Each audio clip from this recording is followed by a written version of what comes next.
He was just a sweet little boy, always wanted to cuddle, always hungry. Just the sweetest little boy you could ever meet. Yes, law enforcement called me. I didn't recognize the number, of course. It was a private number, so therefore I didn't answer. Number called again, picked up, and there was a voicemail regarding that my son had been missing in Reagan Lake Park. Of course, my anxiety was really bad. I couldn't breathe, didn't know what I was going to do, how I was going to get there. Asked somebody to come get me because I didn't know if I could even drive. It was just a horrific time for me, just even remembering it. I was in shock, and I most definitely wanted to start searching myself. That was something that I wanted to do. It was just, to this day, it's heart-wrenching. Yeah. How long had he been missing by the time you got there? I was told it had been within an hour or two. Of course, the stories kept changing. My ex-husband kept changing the stories as to where Maddox was, and he was over by the water, he was over by the parking lot. It escalated, and no one really knew where Maddox could have been or what direction he could have gone. It was devastating. I had no idea, could Maddox be still in the woods? Could somebody abducted him? Could somebody have done worse to him? I just didn't know, and it was the longest 6 days of my life, having to wonder and sit there, is Maddox okay? Is he off in the woods just hiding, just didn't know.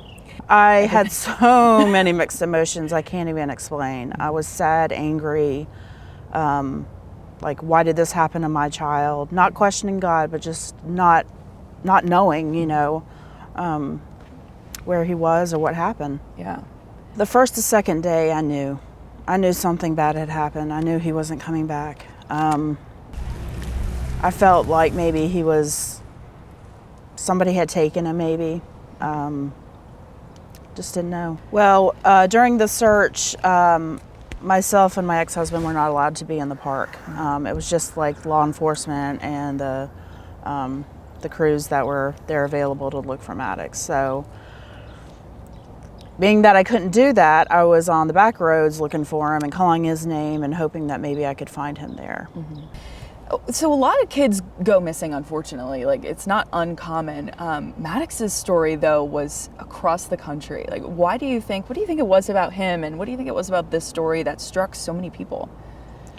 Just that sweet little face, that smile, and blonde hair, blue-eyed boy he captured so many souls, and I can't thank the community enough, and the law enforcement and Gastonia Police Department and the FBI for all that they did for Maddox and the search.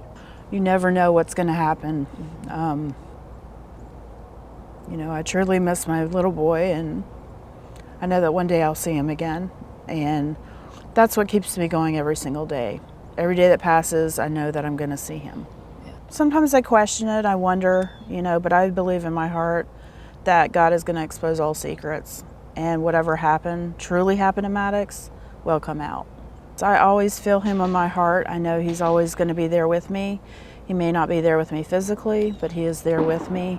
Little signs of birds or butterflies or beautiful rainbow, it captures my heart. And on his stone, on the very top that you see there, it's Maddox. That was his handwriting. That was the day before he went missing. He wrote that in school. And then below it you see God Way Mama. That was his favorite song, God Will Make a Way. Because he was a mama's boy. We were very, very, very close. So this is Maddox's little flopsy buns, we called him.